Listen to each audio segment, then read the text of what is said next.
there folks, and welcome back to the Chap's Guide. My name is Ash and I am your host on this journey through all things Chap.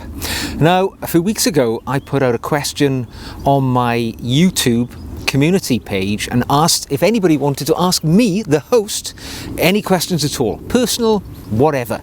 And I was overwhelmed with the response, and as a consequence I've been making a number of videos out of me responding to these questions, and today is just the next one.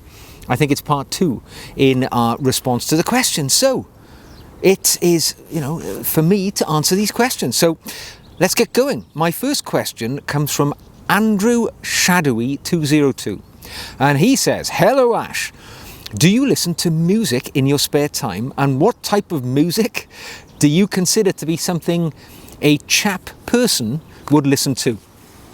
Well, good question. Of course I love music like everybody else, and I like a broad variety of music, very much so. I don't necessarily have a type of music that attracts me. If anything, the music which I tend to have on in the background when I'm at home is jazz music. I quite like jazz music just for its general ambience that it invokes within my mind. That said, I also rather like country and western music, although I prefer that to listen to that in a live environment. But probably more than any other genre of music at all that I listen to, and it's because of my age. I am a product of the 90s, so I tend to like music from the 1980s and the 1990s. And if I were to be pressed, what would be my favourite bands from the 1990s? Now, this may sicken some of you chaps out there who are perhaps more highbrow in your music tastes, but I like the Swedish group Roxette, and I like the British group Duran Duran. So there we go, nice easy answer for you. Okay, now my next question comes from Heiko Walawa, and they say, "Good day Ash, you have mentioned several times you're active in sports and that you go running. Do you do any other sports, and what is your opinion on strength training? What would a chap training program look like? Best regards from Hamburg." Best regards to you, sir. Yes, I do really emphasize the importance of exercise for anybody, let alone a chap. And let us not forget that a chap is just our code word for a gentleman. It's another way of saying a gentleman. That's what I see a chap as being. And for an all-round, sensible approach to life, staying as mobile and as active as you can is going to pay off in every element of your life. So for me, I do take exercise. I wouldn't say seriously, all right, but I do prioritize it within my life. So at the moment, I typically go for a run 2 or 3 times a week. More likely 2, to be honest, but on a good week I might go 3 times. And that, for the majority of it, is the mainstay of my exercise. Now, I tend to run at this moment in time around about 10 kilometers on a run, so about 6.2 miles. Sometimes I'll stretch that further, I might go to 8 miles. Sometimes if I'm not feeling it, I'll just do 3 or 4. But I try to take exercise, get the heart pumping. The heart, that muscle in the middle of the chest, it's the most important muscle in the body, and it's the one which I want to stay in best condition. So I do emphasize exercise. I do a bit of mountain biking as well. I live rurally. My young son is really mad keen on mountain biking, so we will go out together. We will get in the car, take the bike somewhere occasionally and do a bit of mountain biking, but I'm by no means an extremist. It's just kind of gentle mountain biking for me. My son is to another level entirely. You talk about strength training. I think when you get to a certain age, and I'm going to say 50 is probably a good age to pin a number on it, strength training becomes really important because we tend to lose muscle tone, we tend to lose muscle strength as we age. And by taking strength exercise, we can enhance or prolong the peak performance of our muscles and look better, feel better, be more mobile, and generally have a healthier life in front of us. So I absolutely do say that strength training is important. Now, I don't do a great deal of it at the moment because I really just don't have the time to join a gym and do weight training. The exercise I do body strength training. So I do press-ups. on days that I'm not going for a run. So I try to make sure I do a little bit of exercise every day, spread it out, a little bit of press-ups, a little bit of running, keeps me in good shape, keeps me feeling good and mentally, good as well, which is important. Okay, my next question. This is from Iceman96. Greetings from Montreal. I noticed in one of your older videos that you were smoking a cigar at the beginning. I remember you saying you don't smoke or advocate smoking, but I just got wondering if cigars were something you enjoyed. I'm a cigar man myself, and there we go. So, good question. I do not smoke, and I have never smoked in the entirety of my life, and I absolutely would recommend, if anybody is a smoker or thinking about giving up smoking, it's an important decision to make in your life, because smoking, without doubt, and I've seen the statistics, it is the biggest cause of preventable death in the world today.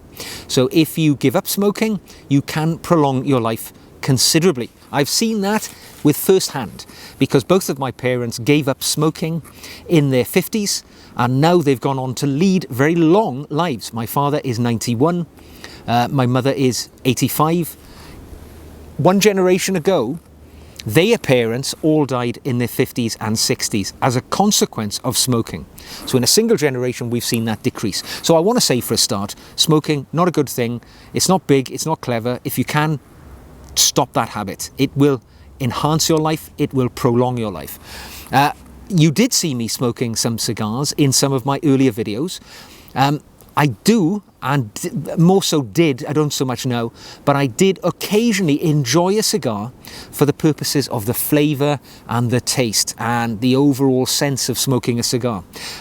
It's not something I do so much now. I did do it much more when I was younger, particularly when I lived abroad and I had access to less expensive cigars than I find myself here in the UK, where any tobacco product is taxed up to the hilt. So I don't do it now. But yes, you did see me smoking on some. And a lot of people noticed that I smoked cigars in some of those earlier videos. Bizarrely, I ended up being invited onto a pipe smokers podcast last year, and I went along as a guest on that podcast because they'd seen me with a pipe on the desk here. I've never actually smoked a pipe. That was merely just dressing for my table here of contemplation. So yeah, funny things happen, but no, I don't smoke.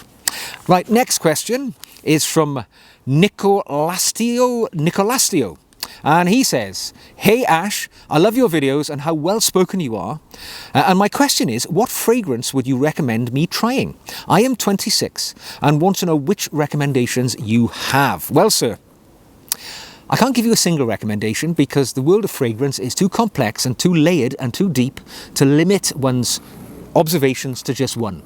I'm going to give you a couple. One for the winter months and one for the summer months, because for me, living in a country where we have the range of seasons here, we have warm summers and cool winters, as I am speaking to you now from a cool winter. Fragrances don't tend to be universally wearable throughout the year if you have that temperature swing. All right, so light and citrusy and zesty fragrances tend to suit the summer. They tend to be short-lived, but they're nice, cheerful and cleansing. In the wintertime, as now, we tend to prefer flavours or fragrances which are dense, much stronger and more powerful, because they've got a lot more work to do at this time of year.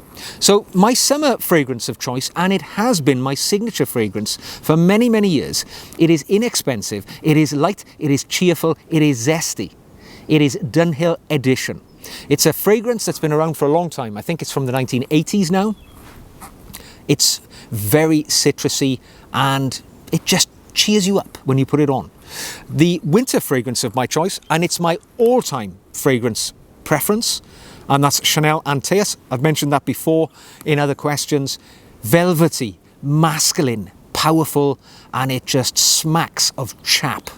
But if I wasn't going to have that one, if you perhaps are looking for something a little bit younger because you're 26 and Antaeus comes from the 1980s, 90s, I would suggest delving into the world of perhaps Dior's Sauvage. I know it's a classic, I know everybody wears it, you smell it all over town, but it's peppery, and again, it's strong, it's masculine. might be something you'd want to try. And if you want something universally wearable that you can pretty much wear all the year round, Chanel Bleu, which you'll get loads of compliments for. It's really just a good all-round performer. Okay, next question comes from Ben Prout, and he says, "Hi Ash, if you could have a second home anywhere in the world, where would it be and why?" Well, so that is a question which caused me a lot of thought. And actually, I had a chat with my wife about this, because typically we've travelled together over these last 15, 16, 17 years. But prior to that, I really enjoyed travel when I was single, and I have been around a bit. You know, I've really dipped my toe and I've travelled as much as I possibly could, because I believe that is a great improvement to a gentleman's understanding and knowledge of the world. And based upon all of that, the place where I would have a second home, if the opportunity was afforded to me, would be New Zealand. Now, I went to New Zealand with my wife and we stayed nearly a month when we were quite new in our relationship, probably going back 16, 17 years ago. And before we were married, a long time before we were married, when we were still just boyfriend, girlfriend. And we travelled all around New Zealand. We flew into the North Island, into Auckland, then flew to the South Island and drove a car around all of the different locations there. And I have never been taken by a country which is so beautiful, which has got such an interesting variety of geography, which is so absolutely welcoming to people. You know, all the New Zealanders I met were fabulous. There was so much to love about that country. Beauty, the people, and the fact that, you know, one day I think we were up in on a glacier called Fox Glacier, and it's a huge glacier, you know, solid ice, obviously. And we went trekking on the glacier for a day, you know, in sort of Antarctic conditions. And the next day, we were on a beach somewhere, enjoying the sunshine and the beauty of those untouched beaches of the Southern Hemisphere. And observing the wildlife everywhere. You know, there were sea lions lying on the beach alongside us. I remember one night we went to watch this event which takes place at the end of every day in Dunedin, the most southerly part of New Zealand. And there was this sort of a mass returning to the beach of penguins. They all returned to the beach every night to their nests, and it was this amazing wave after wave of penguins surfing in on the sea. I've never seen anything like it. I've never been anywhere more beautiful. I have never enjoyed the company of such a nationality of people. And of course, for me as a British person, being in New Zealand, there is a strong sense of familiarity, because it is a country to a degree which mirrors much of the UK, because it was, you know, a part of the colonial history of the UK. So we share a king, we share an ideology of life. Our countries have stood together in times of adversity.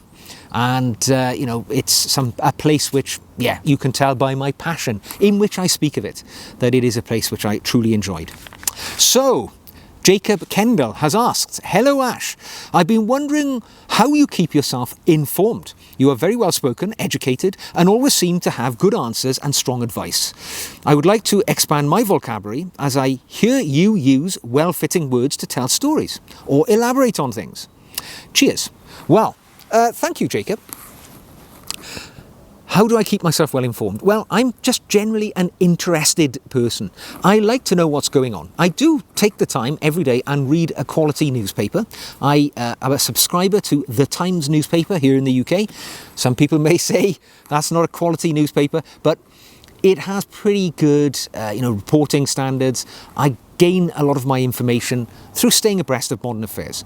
Obviously, the internet is out there as well. If you don't want to take a newspaper, it allows you to keep up to speed with things. But I think just generally having an interest in the world and how it ticks and how it affects me is the one thing I would say which keeps me well informed. And that's, just anybody could say that. When you say about using good answers, strong advice and good vocabulary, the thing which I would say, which I would attribute to my perhaps improved lexicon or vernacular as years have gone by, is reading. I've mentioned it many, many times. I'm never far away from a book. I enjoy reading. It's such an important part of one's personal development. It's our responsibility to develop ourselves, regardless of your age. My father's 91. He reads all the time. always still learning. It doesn't matter your age, keep absorbing information. And the best way to do it is to read. Now, if you read using something like a Kindle, it's a great way of improving your vocabulary, because when you read a book, and on a Kindle particularly, I use that example, but if you read a book and you see a word that you're unfamiliar with, when you press it with your finger, you hover your finger over it, it will give you the dictionary definition for it. And by that way, I find that I take on, more words all the time. I always try and, learn a new word every day. I've said in the past, one of my best friends when it comes for my content creation is the thesaurus. This dictionary of synonyms. It's alternative words for the things that we use in current conversation. And yeah, I'm sorry to say, Jacob, there's no shortcuts. It is simple grind. Keep reading and keep being interested in the world around you. And practice. Engage in stimulating discourse with people that will match your own intellectual level. I did not go to university. I didn't go to college. My professional life ended at school when I was 16, and then I joined the military, and my life went on from there. I did not have the advantage of a higher level education. I have simply educated myself as I have gone through my life. So never think that you can't better yourself and improve your educational standard regardless of how you come into this world. Okay, one more question. And I think today we will finish off with a question from Scout 1874.